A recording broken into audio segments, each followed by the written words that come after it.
वक्त सब बड़े भाई,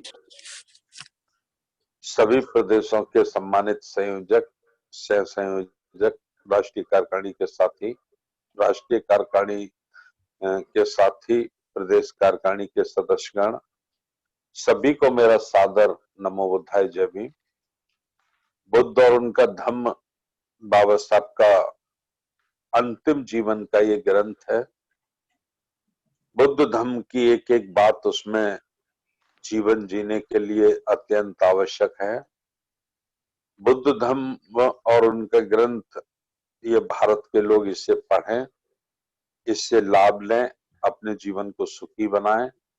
इस उद्देश्य की पूर्ति के लिए राष्ट्रीय बौद्ध महासभा ने इसके वाचन का कार्यक्रम शुरू किया है।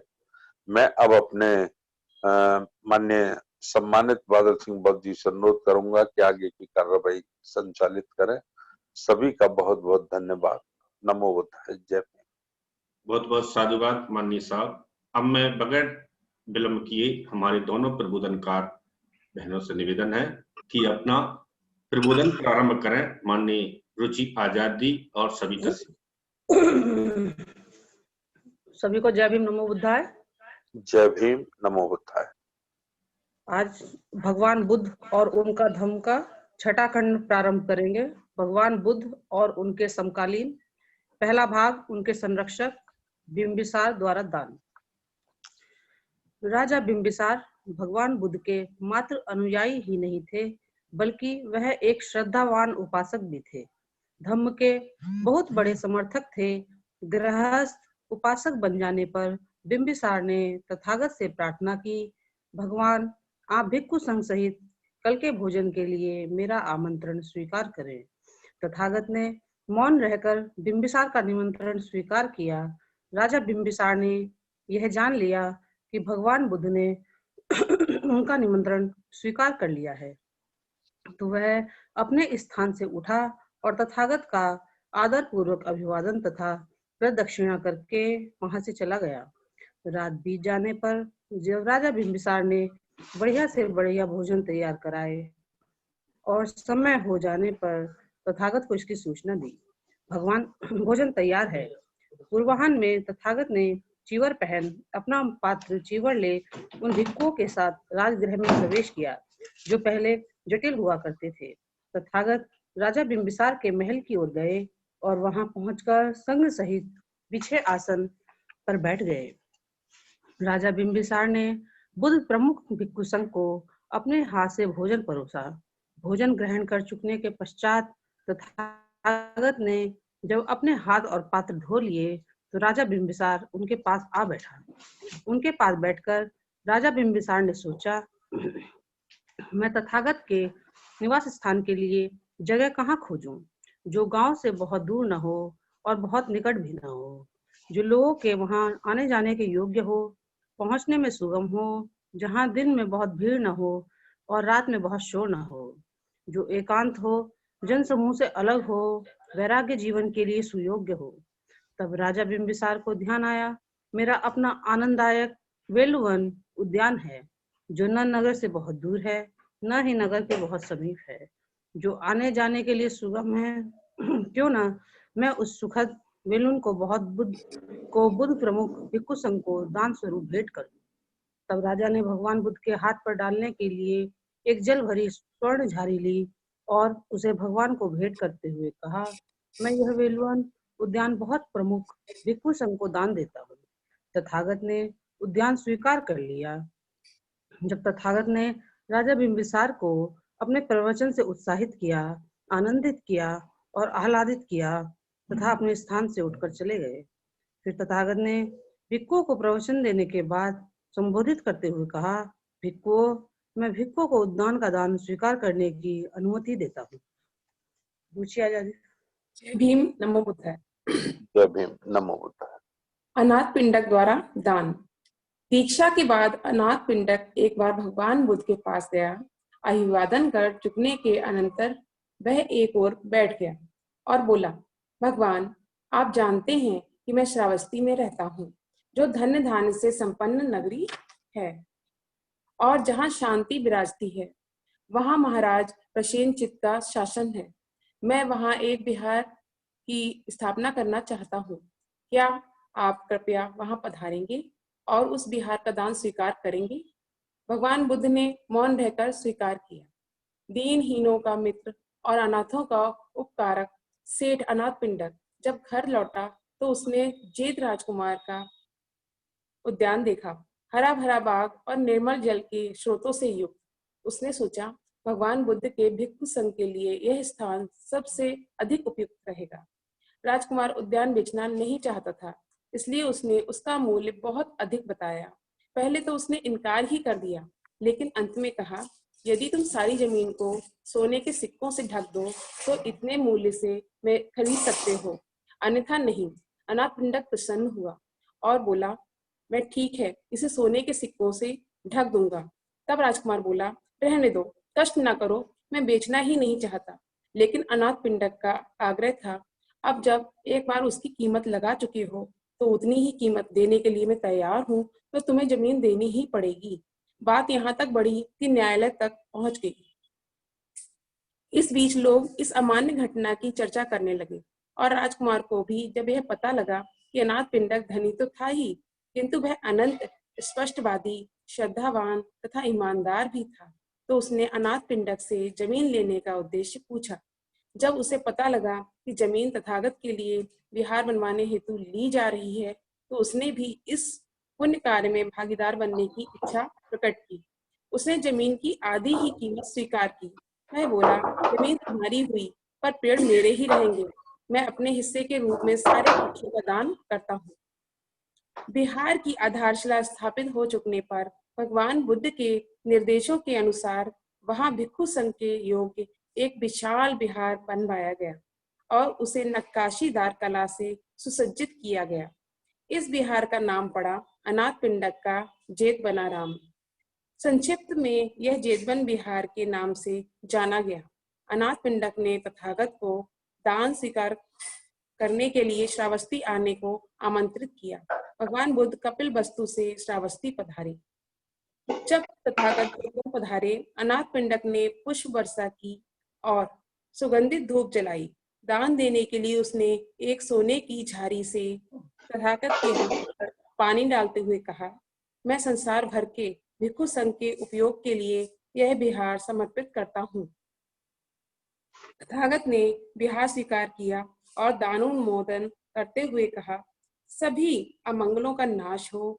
यह दान धर्म के राज्य की प्रगति में सहायक हो, सामान्य रूप से मानवता के लिए और विशेष रूप से दानदाता के लिए स्थायी रूप से कल्याणकारी हो। अनाथ पिंडक भगवान बुद्ध के 80 प्रधान उपासक शिष्यों में से एक था, जिसे प्रमुख दानदाता के रूप में जाना जाता है। सविता जी। जीवक द्वारा दान।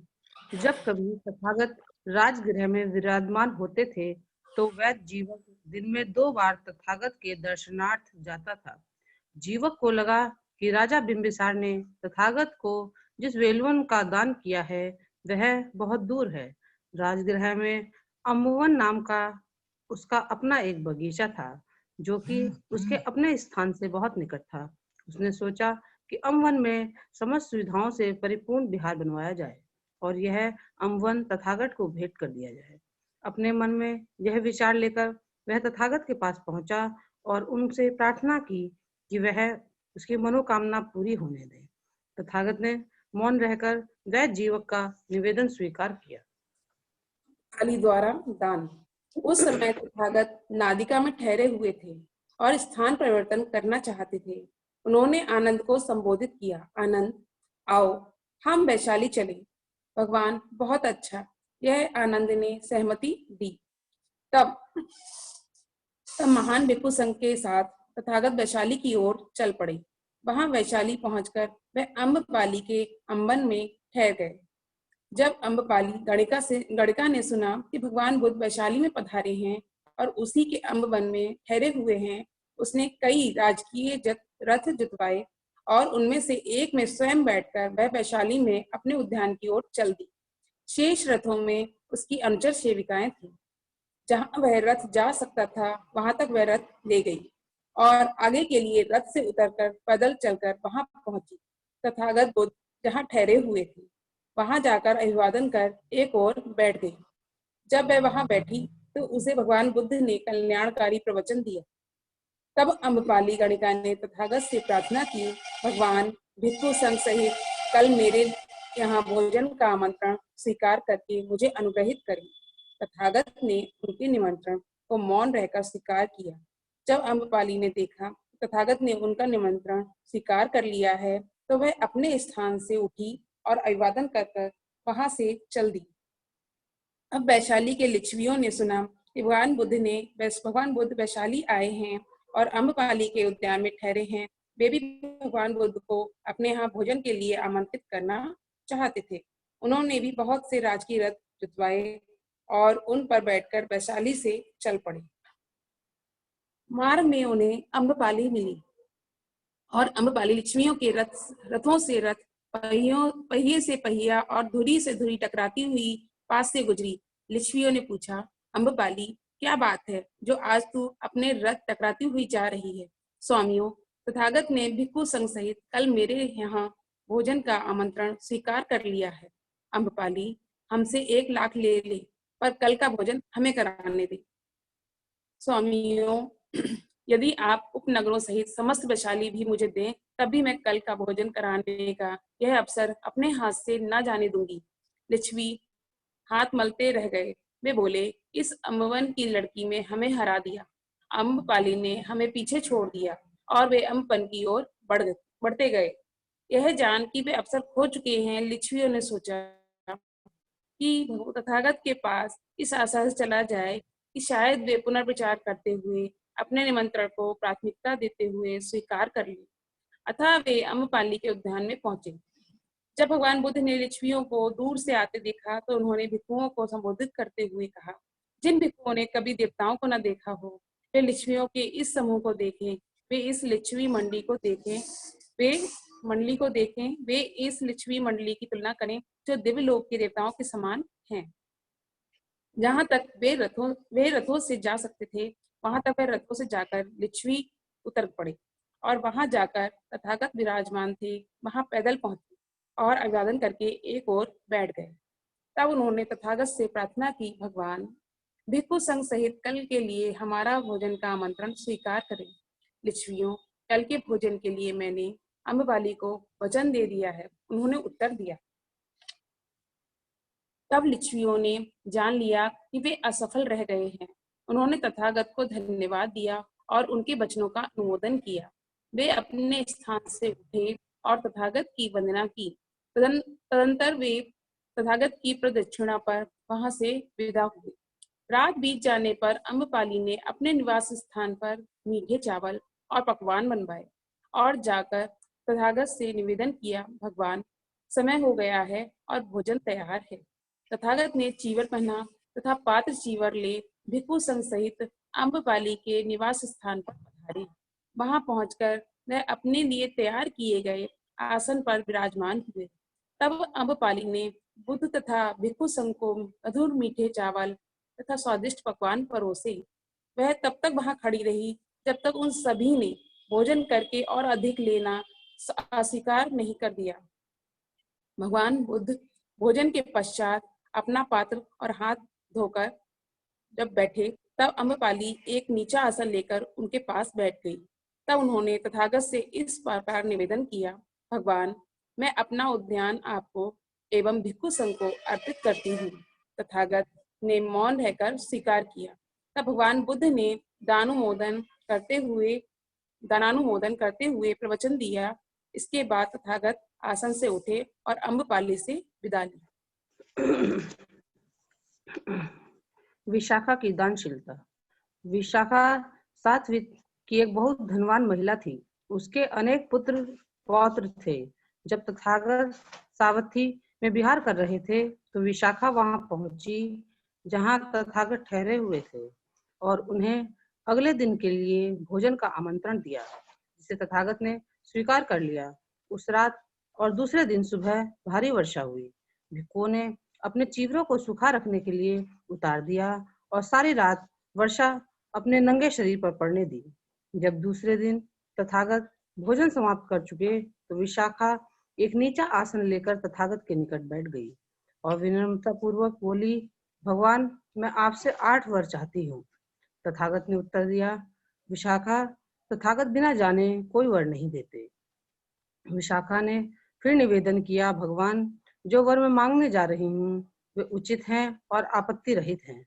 तथागत से वर मांगने की अनुमति मिल जाने पर विशाखा यूं बोली, भगवान, मैं चाहती हूँ कि जीवन भर प्रत्येक वर्षाकाल में मैं भिक्षु संघ को चीवरों का दान कर सकूं, बाहर आने वाले तथा बाहर जाने वाले भिक्षुओं को भोजन दान कर सकूं, रोगियों को भोजन दे सकूं, रोगियों की सेवा शुश्रूषा करने वाले को भोजन दे सकूं, रोगियों को दवा दे सकूं, खीर का दान कर सकूं, भिक्षुनियों के लिए नहाने के वस्त्र का दान कर सकूं। ये विशाखा, इन 8 वरों को मांगने का तेरा क्या प्रयोजन है? विशाखा ने उत्तर दिया, भगवान, मैंने अपनी नौकरानी को आज्ञा दी कि तू बिहार में जा और भिक्षु संघ को सूचित कर कि भोजन तैयार है। मेरी नौकरानी वहां गई, लेकिन जब वह बिहार पहुंची तो उसने देखा कि पानी बरसते समय सारे भिक्षु बेबस थे। उसने सोचा, ये लोग भिक्षु नहीं है, तपस्वी हैं, जो अपने शरीर पर पानी पड़ने दे रहे हैं। वह लौट आई, उसने मुझे यह सारा हाल बताया, तब मुझे उसको दोबारा भेजना पड़ा। भगवान, नग्नता असुचिपूर्ण है। भगवान, यही कारण है, यही प्रयोजन है कि मैं जीवन भर भिक्षु संक्षेप वस्त्र दान देना चाहती हूँ। मेरी दूसरी इच्छा का कारण यह है कि बाहर से आने वाले भिक्षु सीधे रास्तों से अपरिचित होते हैं। वे ऐसे स्थान नहीं जानते जहाँ भोजन मिल सके। वो मार्ग में चलते हुए और भोजन खोजते हुए थक जाते हैं। भगवान, यही कारण है, यही प्रयोजन है कि मैं जीवन भर आगंतुक भिक्षुओं को भिक्षा दान देना चाहती हूँ। मेरी तीसरी मांग इसलिए है कि एक बाहर जाने वाला भिक्षु यदि भिक्षाटन के लिए जाएगा तो वह शेष भिक्षुओं से पीछे छूट सकता है, अथवा जहाँ वह पहुंचना चाहता है वहां बहुत विलंब से पहुंचेगा। वह वहां से थका थकाया रवाना होगा। चौथे, यदि एक बीमार भिक्षु को ठीक पथ्य न मिले तो उसका रोग बढ़ सकता है और वह मर भी सकता है। पांचवें, जो भिक्षु रोगी को सेवा शुश्रूषा में लगा हो उसे अपने लिए भिक्षाटन का समय नहीं मिल सकता। छठे, यदि रोगी भिक्षु को ठीक औषधि न मिले तो उसका रोग बढ़ सकता है और वह मर भी सकता है। सातवें, भगवान, मैंने सुना है कि तथागत ने क्षीर पायस की प्रशंसा की है, क्योंकि इससे बुद्धि को स्फूर्ति मिलती है और भूख प्यास दूर हो जाती है। स्वस्थ आदमी के लिए यह पूरा भोजन है और रोगी के लिए एक प्रकार की दवा है। इसलिए मैं अपने जीवन भर भिक्षु संघ को खीर का दान देना चाहती हूँ। भगवान, अंत में मेरा कहना है कि भिक्षुनी अचिरवती नदी में नग्न होकर स्नान करने को की आदि हैं, जहाँ गणिकाएं भी नहाती हैं। भगवान, ये गणिकाएं यह कहकर भिक्षुओं का मजाक उड़ाती हैं कि इस तरुण अवस्था में ब्रह्मचर्य का पालन करने से तुम्हें क्या लाभ है? जब बूढ़ी हो जाओ तब ब्रह्मचर्य का पालन कर लेना, इससे तुम्हारे दोनों हाथों में लड्डू रहेंगे। भगवान, स्त्री के लिए नग्नता बहुत बुरी है, घृणित है, घिनौनी है। विशाखा ने सविनय कहा, भगवान, ये परिस्थितियां हैं, यही प्रयोजन है। तब तथागत ने प्रश्न किया, विशाखे, लेकिन किस लाभ का ध्यान रखकर तूने ये वर मांगे? विशाखा ने उत्तर दिया, भगवान, विभिन्न स्थानों में वर्षावास करके भिक्षु तथागत के दर्शनार्थ सावथी आएंगे और तथागत के पास आकर वे पूछेंगे, भगवान, अमुक और अमुक भिक्षु का शरीरांत हो गया है, अब उसकी क्या गति है? तब भगवान जैसी जिसकी गति होगी वह बताएंगे। यदि अमुक ने सोतापन्न मार्ग फल प्राप्त किया है तो अमुक ने निर्वाण पद प्राप्त किया है अथवा अरहत हो गया है, तो वह वैसा ही बताएंगे। और तब मैं उन भिक्षुओं के पास जाकर पूछूंगी, क्या इस भिक्षु ने कभी सावथी में निवास किया है? यदि वो कहेंगे हाँ, तो मैं इस परिणाम पर पहुंचूंगी कि अवश्य उस भिक्षु ने वर्षावास के लिए चीवर प्राप्त किया होगा, आगंतुक भिक्षुओं का आहार प्राप्त किया होगा या जाने वाले भिक्षु का आहार प्राप्त किया होगा। या रोगी का भोजन प्राप्त किया होगा या रोगी शुश्रूषा का भोजन प्राप्त किया होगा अथवा रोगी के लिए रखी औषधि प्राप्त की होगी अथवा नित्य मिलने वाली खीर प्राप्त की होगी, तब मेरा मन प्रसन्नता से पैदा होगी और प्रसन्नता से आनंद उपजेगा और आनंदित होने से सारा शरीर शांति को प्राप्त करेगा। इस प्रकार शांत होने पर मुझे संतोष की आनंददायी अनुभूति होगी और उस सुख की अनुभूति में मुझे हृदय की शांति प्राप्त होगी।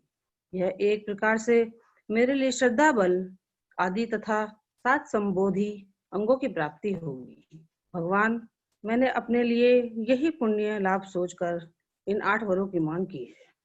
तब तथागत ने कहा, विशाखे, यह ठीक है कि तूने यह लाभ सोचकर तथागत से ये 8 वर मांगे। जो दान के पात्र हैं, जो दान दिया जाता है वह अच्छी भूमि में बीज डालने के समान है, जिससे बहुलता में फल प्राप्त होते हैं। लेकिन जो राग देश के वशीभूत है, उनको दिया गया दान खराब भूमि में बीज डालने के समान है। इस प्रकार दान ग्रहण करने वालों के राग द्वेष मानव पुण्य की वृद्धि में बाधक हो जाते हैं। तत्पश्चात तथागत ने इन शब्दों में पुण्य अनुमोदन किया।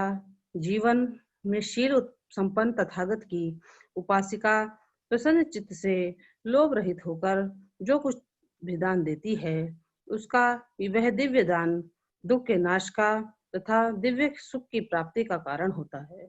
एक आनंददायी जीवन प्राप्त करके वह मल तथा अपवित्रता से दूर रहकर धम्म पथ पर अग्रसर होती है। कुशल कर्म करके वह सुख प्राप्त होती है। वह अपने दान कर्मों से हर्षित होती है। विशाखा ने पूर्वाराम विहार संघ को दान कर दिया। यह दानशील गृहस्थ उपासिकाओं में अग्रणी थी।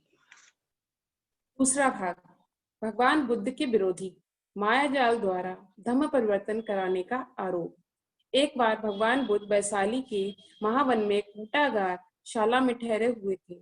उस समय भद्दीय लिच्छवी प्रहलाद के पास आया और बोला, भगवान, लोग कहते हैं कि श्रवण गौतम मायावी है।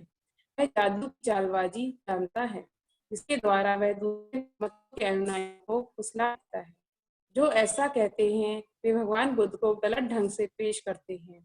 भगवान, हम लिच्छविगण इस आरोप में विश्वास नहीं करते, लेकिन हम जानना चाहेंगे कि तथागत का इस विषय में क्या कहना है। भगवान बुद्ध ने उत्तर दिया, भद्दीय, सुनो, किसी बात को इसलिए मत मानो कि लोग कहते हैं, किसी बात को इसलिए मत मानो कि यह परंपरा चली आई है, किसी बात को इसलिए मत मानो कि वह सुनी सुनाई है, किसी बात को इसलिए मत मानो कि वह धर्म ग्रंथों में लिखी हुई है, किसी बात को केवल इसलिए मत मानो कि वह तर्क शास्त्र के अनुसार है, किसी बात को केवल इसलिए मत मानो कि वह न्याय शास्त्र के अनुसार है, किसी बात को केवल इसलिए मत मानो कि वह तुम्हारे विचार के अनुरूप है, वह तुम्हारे विचार में ठीक ही होगी। किसी बात को केवल इसलिए मत मानो वह तुम्हारे अनुकूल दृष्टि की है, तथा किसी बात को केवल इसलिए भी मत मानो कि वह किसी ऐसे आदरणीय व्यक्ति द्वारा कही हुई है जिसके बारे में तुम सोचते हो कि परिव्राजक है, इसलिए उसका आदर होना ही चाहिए। लेकिन भद्दीय, यदि तुम सत्य के आधार पर अपने ही अनुभव से यह जान लो कि अमुक कर्म पाप कर्म है या अमुक कर्म अकुशल कर्म है या अमुक कर्म विज्ञ पुरुषों द्वारा निंदनीय है और उसका परिणाम हानि या घायल होना है, तो भद्दीय, ऐसे कर्म का तुम त्याग कर दो। भद्दीय, क्या जहाँ पर तुम्हें प्रश्न का संबंध है, जहाँ तक तुम्हारे प्रश्न का संबंध है, तुम क्या सोचते हो? मैं तुमसे ही पूछता हूँ कि जो लोग मुझ पर माया जाल जादू द्वारा धर्म परिवर्तन करने का आक्षेप लगाते हैं, क्या वे महत्वाकांक्षी लोग नहीं हैं? भद्दीय बोला, भगवान, वे हैं। तो भद्दीय, तुम क्या समझते हो? क्या महत्वाकांक्षी आदमी लोग के वशीभूत होकर अपनी महत्वाकांक्षा पूरी करने के लिए झूठ नहीं बोलता अथवा दूसरे अकुशल कर्म नहीं करता? भगवान करता है। भद्दीय ने उत्तर दिया। तो भद्दीय, जब ऐसा आदमी द्वेष और बदला लेने की भावना के वशीभूत हो जाता है, तो क्या वह उन लोगों के विरुद्ध जिन्हें वह समझता है कि वे उसकी महत्वाकांक्षा के पद में बाधक हैं, उन पर झूठे आरोप लगाने के लिए दूसरों को प्रेरित नहीं करता? भद्दिये बोला, भगवान करता है। तो भद्दिये, मैं इतना ही करता हूँ। मैं अपने शिष्यों को इस प्रकार प्रोत्साहित करता हूँ, भिक्षुओं, आओ अपने कंजूसी भरे विचारों पर नियंत्रण रखते हुए विहार करो। ऐसा करने से शरीर, कर्म अथवा मन से उत्पन्न होने वाले लोग भरे अवरोधों से तुम दूर रहोगे। द्वेष और मोह पर नियंत्रण रखते हुए विहार करो। इतना ही कहता हूँ। इसलिए भद्दिये, जो श्रवण ब्राह्मण मुझ पर यह झूठा आरोप लगाते हैं कि श्रवण गौतम एक जादूगर है, वह जादू टोना जानता है, उससे दूसरे मतों के अनुयायियों को फुसला लेता है, वे झूठ कहते हैं, वे खोखले मूसावादी हैं। भगवान, आपका यह जादू एक शुभ बात है। आपका यह जादू बड़े गौरव की बात है। भगवान, क्या ही अच्छा हो जो मेरे सभी सगे संबंधी आपका जादू संबंधियों पर आपका जादू चल जाए। निश्चय ही यह उनके हित और सुख के लिए होगा। भगवान, अच्छा रहे यदि सभी क्षत्रिय, ब्राह्मण, वैश्य और शूद्र इसी प्रकार जादू के वशीभूत हो जाएं, तो निश्चय से वह दीर्घ काल के लिए उनके हित और सुख के लिए होगा। ऐसा ही भद्दिये, ऐसा ही है भद्दिये, ऐसा ही है। यदि सभी वर्ग ऐसे जादू के वशीभूत होकर सभी अकुशल कर्मों का त्याग कर दें, तो मेरे जादू का परिणाम संसार के हित और सुख के लिए होगा। सविता जी। दूसरों पर बोझ बनने का आरोप। भगवान बुद्ध पर यह भी आरोप लगाया गया था कि वह समाज पर बोझ हैं, दूसरों पर निर्भर रहते हैं और काम करके अपनी जीविका नहीं चलाते। आरोप और भगवान बुद्ध का उत्तर यहाँ दिया जा रहा है।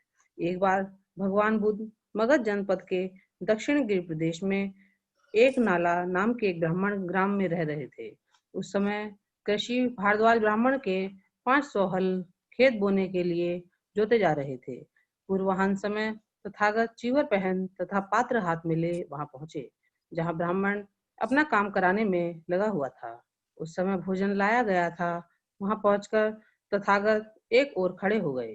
भिक्षा के निमित्त तथागत को वहां खड़ा देखकर ब्राह्मण बोला, श्रमण, मैं खाने से पहले जोतता हूँ, बोता हूँ, तुम्हें भी हल जोतना चाहिए, बीज बोना चाहिए और तब खाना चाहिए।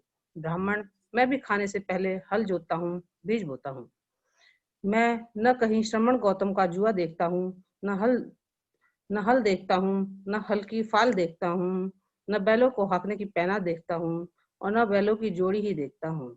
तब भी आपका कहना है कि आप जो बो कर ही खाते हैं। आप कृषक होने का दावा करते हैं, किंतु हम आपके पास कृषि का एक भी साधन नहीं देखते। हमें अपने कृषि के संबंध में समझाइए कि आप कृषि कैसे करते हैं। हम उसके बारे में सुनना चाहते हैं। मेरे पास श्रद्धा का बीज है, तपस्या रूपी वर्षा है, प्रज्ञा रूपी जोत है और हल है, पाप भीरुता का दंड है, विचार रूपी रस्सी है, स्मृति रूपी हल की फाल है और पैना है। तथागत ने उत्तर दिया, वचन और कर्म में संयत रहता हूँ तथा भोजन की उचित मात्रा का ज्ञान रखता हूँ। मैं अपनी खेती को बेकार घास से मुक्त रखता हूँ। आनंद की फसल काट लेने तक प्रयत्नशील रहता हूँ। अप्रमाद मेरा बैल है, जो बाधा देखकर भी पीछे मुंह नहीं मोड़ता। वह मुझे सीधा शांति धाम तक ले जाता है, उस शांति स्रोत तक जहाँ दुख का लवलेश भी नहीं है। इस प्रकार मैं अमृत की खेती करता हूँ। जो कोई मेरी तरह खेती करता है, उसके दुखों का अंत हो जाता है। इस पर उस ब्राह्मण ने खीर भरी कांसे की थाली भगवान बुद्ध को अर्पित की और बोला, श्रमण गौतम, उसे ग्रहण करें। निस्संदेह आप भी जोतने वाले ही हैं। आप जोत कर जो फसल पैदा करते हैं, वह अमृत के समान कभी कष्ट नहीं देती। तथागत ने कहा, गाथा कहने के लिए मैं कोई दक्षिणा नहीं लेता। ऋषि मुनि इसका समर्थन नहीं करते। बुद्धिमान लोग ऐसी दक्षिणा को अस्वीकार करते हैं। जब तक वह धम्म विनय विद्यमान है, तब तक यही प्रथा बनी रहनी चाहिए। दूसरे श्रमण ब्राह्मण जो संयत हैं, जो शांत हैं, उत्कृष्ट हैं, जिनका सम्यक आचरण है, जो विकार से मुक्त हैं, वही इस फसल को काटते हैं। तो उन्हीं को यह दे। यह बात सुनी तो ब्राह्मण ने तथागत के चरणों में सिर रखकर कहा, अद्भुत है श्रमण गौतम, सर्वथा अद्भुत है। जैसा कोई आदमी गिरे को उठा देते, या छिपे को उखाड़ दे, या मार्ग भ्रष्ट को रास्ता दिखा दे, या अंधेरे में दीप जला दे, ताकि आंख वाले चारों ओर की चीज देख सकें। इसी प्रकार तथागत ने नाना प्रकार से अपना अभिमत स्पष्ट कर दिया। मैं बुद्ध धम्म तथा संघ की शरण ग्रहण करता हूँ। मुझे आपके हाथों प्रवज्जा मिले, उपसंपदा मिले। इस प्रकार कृषि भारद्वाज ब्राह्मण ने विप्रवज्जा तथा उपसंपदा ग्रहण की। सुखी गृहस्थियों को उजाड़ने का आरोप। कुछ लोग यह देखकर चिढ़ गए कि मगध के बहुत से कुल पुत्र तथागत के विषय होते चले जा रहे हैं और वे क्रोधित हो उठे। वे कहने लगे, श्रवण गौतम माता पिता को संतान विहीन बना रहा है, श्रवण गौतम पत्नियों को विधवा बना रहा है, श्रवण गौतम कुलों को उजाड़ रहा है। उसने अभी 1000 जटिलों को दीक्षित किया है। उसने संजय के अनुयायी 250 परिव्राजकों को दीक्षित किया है और मगध के ये बहुत से कुल पुत्र श्रवण गौतम की अधीनता में पवित्र जीवन व्यतीत कर रहे हैं। अब आगे क्या होने वाला है यह कोई नहीं कह सकता। और लोग जब भिक्षुओं को देखते हैं तो वह यह कहकर उनकी निंदा करते हैं, महाश्रवण मगधों के राजगृह आया है। यह संजय के सभी अनुयायियों को अपने साथ लिए फिरता है। अब पता नहीं किसकी बारी है जो इसके साथ हो लेगा। भिक्षुओं ने यह आरोप सुना, तथागत को जाकर बताया। तथागत ने उत्तर दिया, भिक्षुओं, यह शोर शराबा बहुत दिन नहीं चलेगा, 1 सप्ताह भर ही रहेगा, उसके बाद अपने आप शांत हो जाएगा। और भिक्षुओं, यदि वे तुम्हारी निंदा करें तो तुम्हें उत्तर देना चाहिए कि यथार्थ में जो महावीर है, जो तथागत है, सधम्म द्वारा ही महान शास्त्र तथागत मार्गदर्शन करते हैं। प्रज्ञावान के विरुद्ध कौन बड़बड़ाएगा? सधम्म के मार्ग पर ले जाने वाले प्रज्ञावान से कैसी शिकायत? मेरे धम्म में जबरदस्ती के लिए स्थान नहीं।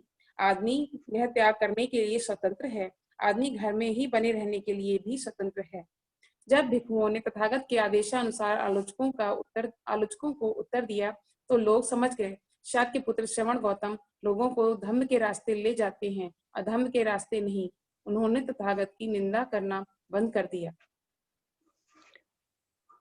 तीर्थों द्वारा हत्या का झूठा आरोप। अन्य संप्रदायों के साधुओं को ऐसा लगने लगा था कि श्रवण गौतम के कारण ही लोग उनका आदर सत्कार नहीं करते। इतना ही नहीं, वे उनके अस्तित्व में होने को भी नहीं जानते। हमें देखना है कि किस प्रकार किसी के साथ मिलकर षड्यंत्र द्वारा हम जनता में उनकी छवि को धूमिल कर सकते हैं। तैत्तिरीयों ने विचार किया, शायद सुंदरी की सहायता से हम ऐसा कर पाने में सफल हो जाएं। वे सुंदरी के पास गए और बोले, बहन, तुम बहुत ही सुंदर और आकर्षक हो। यदि तुम श्रवण गौतम के बारे में कुछ बदनामी फैला दो तो हो सकता है कि लोग उसका विश्वास कर लें और उससे श्रवण गौतम का प्रभाव घट जाए। सुंदरी प्रतिदिन शाम को हाथों में फूलों की मालाएं, कपूर तथा नाना प्रकार की मधुर सुगंधियां लेकर जेतवन की ओर उस समय जाने लगी जब लोग जेतवन से लौट रहे होते थे। तब यदि कोई उससे पूछता, सुंदरी कहाँ जा रही हो, वह उत्तर देती, मैं श्रवण गौतम के पास उसकी गंध कुटी में रहने जा रही हूँ। और तैत्तिरीयों के किसी उद्यान में रात बिताकर प्रातःकाल होने पर उधर से लौटा करती थी। यदि कोई उससे पूछता कि तू रात भर कहाँ रही, तो वह उत्तर देती, मैंने श्रवण गौतम के पास रात बिताई। कुछ दिनों के बाद तैत्तिरीयों ने हत्यारों को धन देकर बुलाया और उन्हें कहा, सुंदरी की हत्या कर दो। उसकी लाश को श्रवण गौतम की गंध कुटी के पास कूड़े की ढेरी पर फेंक दो। हत्यारों ने ऐसा ही किया। तब उन तैत्तिरीयों ने सरकारी अधिकारियों तक यह सूचना पहुंचाई कि सुंदरी प्रतिदिन जेतवन आया जाया करती थी और जब वह दिखाई नहीं दे रही है। फिर सरकारी अधिकारियों को साथ लेकर उन्होंने सुंदरी की लाश को कूड़े के ढेर पर से खोज निकाला। तब तैत्तिरीयों ने तथागत के श्रावकों पर आरोप लगाया कि उन्होंने अपने शास्त्रा की लज्जा ढकी रखने के लिए सुंदरी को मार डाला। लेकिन हत्यारे सुंदरी की हत्या से प्राप्त धन के बंटवारे को लेकर एक शराब की दुकान पर आपस में झगड़ पड़े। अधिकारियों ने तुरंत उन्हें पकड़ लिया और उन हत्यारों ने अपना अपराध स्वीकार कर लिया। उन तय तीर्थकों को भी फंसाया जिनके उकसाने पर उन्होंने वह अपराध किया था। इस प्रकार तय तीर्थकों का रहा सहा प्रभाव भी जाता रहा। तय तीर्थकों द्वारा अनैतिकता का झूठा आरोप। सूर्योदय के साथ ही जिस प्रकार से जुगनू अस्त हो जाते हैं, वैसे ही दुर्दशा तीर्थकों की हुई। लोगों ने उनका आदर सत्कार करना और दान देना बंद कर दिया। वे चौरस्तों पर खड़े होकर भाषण देने लगे। यदि श्रवण गौतम पूर्ण ज्ञानी हैं, तो हम भी हैं। यदि श्रवण गौतम को दान देने से तुम्हें पुण्य लाभ प्राप्त होता है, तो हमें भी दान देने से तुम्हें पुण्य लाभ प्राप्त होगा। इसलिए हमें भी भेंट पूजा दो। किंतु लोगों ने इसकी ओर कोई ध्यान नहीं दिया। तब उन्होंने गुप्त रूप से एक षड्यंत्र रचने का विचार किया कि किसी प्रकार श्रवण गौतम के चरित्र के बारे में झूठी अफवाह फैलाकर संघ की बदनामी कराई जाए। उस समय श्रावस्ती में चिंचा नाम की एक ब्राह्मणी परिव्राजिका रहती थी। उसका रंग रूप अत्यंत आकर्षक था और उसकी भाव भंगिमा मन को लुभाने वाली थी। उन षड्यंत्रकारी तैर्थिकों में से एक दुष्ट ने परामर्श दिया कि चिंचा की सहायता से बुद्ध के बारे में अफवाह फैलाना और उसे बदनाम करना आसान होगा। शेष तैर्थिक भी इस परामर्श से सहमत हो गए। एक दिन चिंचा तैर्थिकों के उद्यान में आई और अभिवादन कर पास में बैठ गई, लेकिन किसी ने उसकी बात नहीं की। उस पर चकित होकर वह बोली, क्या मैंने आपका कोई अपराध किया है? मैंने आपको 3 बार अभिवादन किया और आप मुझसे एक शब्द भी नहीं बोलते। तैर्थिक बोले, बहन, क्या तू इतना भी नहीं जानती कि श्रवण गौतम अपनी जनप्रियता से हमारे लाभ सत्कार में बहुत बाधक हो रहा है? चिंचा ने उत्तर में कहा, मैं नहीं जानती, क्या मैं इस विषय में कुछ कर सकती हूँ? बहन, यदि तू हमारा भला करना चाहती है तो अपने प्रयास से श्रवण गौतम के बारे में अफवाह फैला। इस प्रकार उनकी जनप्रियता को समाप्त कर दे। बहुत अच्छा, निश्चिंत रहें और यह सब मुझ पर छोड़ दें। यह कहकर वह वहां से चली गई। स्त्री चरित्र दिखाने में चिंचा पारंगत थी। जब श्रावस्ती के लोग बुद्ध का प्रवचन सुनकर लौटकर आया करते थे, तो चिंचा लाल वस्त्र पहनकर हाथ में फूलों की माला और सुगंधियों के लिए कुछ चैतवन की ओर जाया करती थी। यदि कोई प्रश्न करता, इस समय तू कहाँ जा रही है, वह उत्तर देती, तुम्हें इससे क्या लेना देना। चेतवन के समीप तीर्थकाराम में रात बिताकर वह सुबह उस समय शहर की ओर लौटा करती थी, जब शहर के लोग बुद्ध के दर्शनार्थ चेतवन की ओर जा रहे होते थे। यदि कोई उससे पूछता, रात कहाँ बिताई, वह उत्तर देती, तुम्हें इससे क्या लेना देना। मैंने चेतवन की ग्रंथ कुटी में श्रवण गौतम के साथ रात बिताई। उसके उत्तर में किसी किसी के मन में शंका पैदा हो जाती थी। 4 महीने बीतने पर उसने अपने पेट के इर्द गिर्द कुछ पुराने चित्रे लपेटकर उसे फुला लिया और कहती फिरी कि श्रवण गौतम से उसे गर्भ ठहर गया है। कुछ लोगों को विश्वास होने लगा। 9वें महीने में उसने अपने पेट पर एक लकड़ी का टुकड़ा बांध लिया और कीड़ों से कटवाकर हाथ सुजा लिया, और जिस समय भगवान बुद्ध भिक्षुओं और गृहस्थों को प्रवचन दे रहे थे, वह पहुंचकर कहने लगी, हे महान उपदेशक, तुम लोगों को बहुत उपदेश देते हो। तुम्हारी वाणी बहुत मधुर है और तुम्हारे होंठ बहुत कोमल हैं। तुम्हारे संसर्ग से मुझे गर्भ ठहर गया है और मेरा प्रसव का समय निकट आ गया है। तुमने मेरी प्रसूति की कोई व्यवस्था नहीं की है। उस अवस्था के योग कोई पथ थे, यदि आदि भी मुझे कहीं नहीं दिखाई देता। यदि तुम स्वयं उसकी व्यवस्था नहीं कर सकते तो अपने शिष्यों कौशलराज, अनाथपिंडक अथवा विशाखा में से किसी एक को कहकर उसकी व्यवस्था करा दो। लगता है कि तुम किसी राजकुमारी को बहकाना ही जानते हो, लेकिन यह नहीं जानते कि उस संसर्ग से पैदा होने वाली संतान की देखभाल कैसे की जाए। उपस्थित जनता मूक बनी बैठी रही। भगवान बुद्ध ने अपना प्रवचन बीच में रोककर बहुत संयम और गंभीरता से उत्तर दिया, बहन, तूने जो कुछ कहा है वह सत्य अथवा झूठ है। उसका ज्ञान केवल हम दोनों को है। चिंचा जोर से खांसते हुए बोली, हाँ शास्ता, इस बात का ज्ञान हम दोनों को ही हो सकता है। उसके खांसने से रस्सी की यह गांठ जिससे वह लकड़ी पेट पर बांधी गई थी ढीली पड़ गई और वह लकड़ी खिसककर उसके पैर पर आ पड़ी। चिंचा कहीं की भी ना रही। लोगों ने उसे डंडे और पत्थर मारकर वहां से भगा दिया। जय भीम, नमो बुद्ध। जय भीम। बहुत बहुत साधुवाद आज के दोनों प्रबोधनकार हमारे साथियों को। मैं राष्ट्रीय अध्यक्ष महोदय आज के कार्यक्रम की अध्यक्ष कर रहे हैं, उनसे अनुरोध है कि अपने माइक को अनम्यूट करें और अपना उद्बोधन रखें। माननीय साहब। बहुत बहुत धन्यवाद। हमारी बहन रुचि आजाद, बहन सविता अम्बेडकर जी को बहुत ही अच्छे शब्दों में उन्होंने बुद्ध और उनके धम्म का वाचन किया और तथागत गौतम बुद्ध को ब्राह्मणों द्वारा जो बदनाम करने की साजिश की गई थी, जो कुछ चक्कर रचे गए थे, उसके बारे में उन्होंने आज का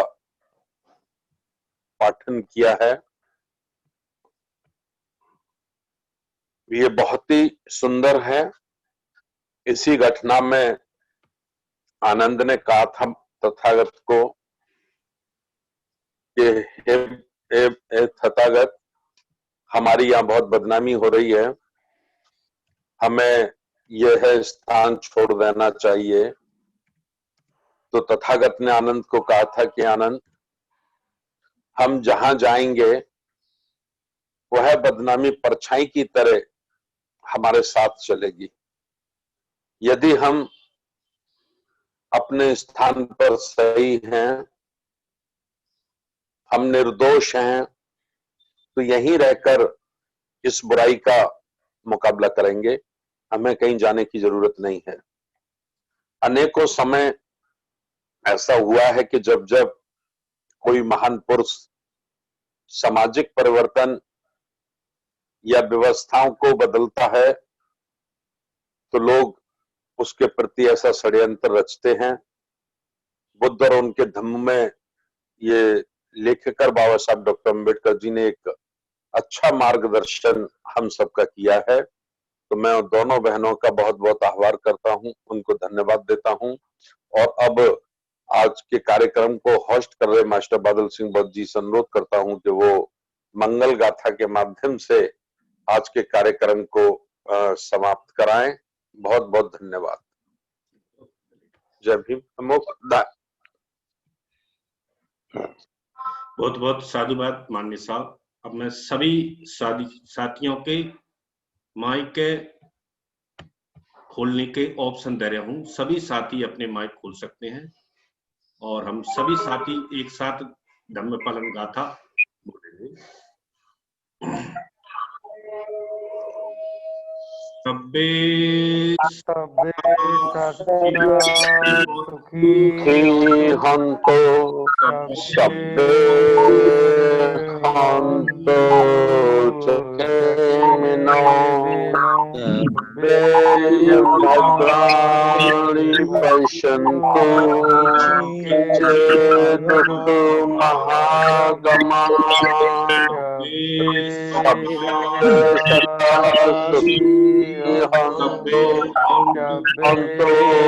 चेमिनो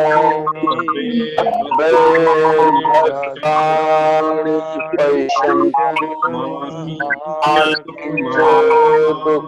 महागमा सब्बे सत्ता सुखी हंतो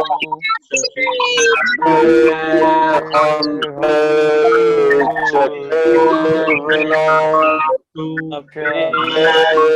भद्राणि पश्यन्तु मा किञ्चित् महागमा साधु सबका मंगल हो, सबका मंगल हो, सबका मंगल हो। हर बुधवार को आप लोग खीर का भोजन जरूर बनाएं। प्रत्येक बुधवार को खीर का भोजन स्वयं करें और उसका वितरण करें। सबका मंगल हो, सबका मंगल। आज के कार्यक्रम की विधिवत समापन की घोषणा की जाती है। सभी साथियों को सादर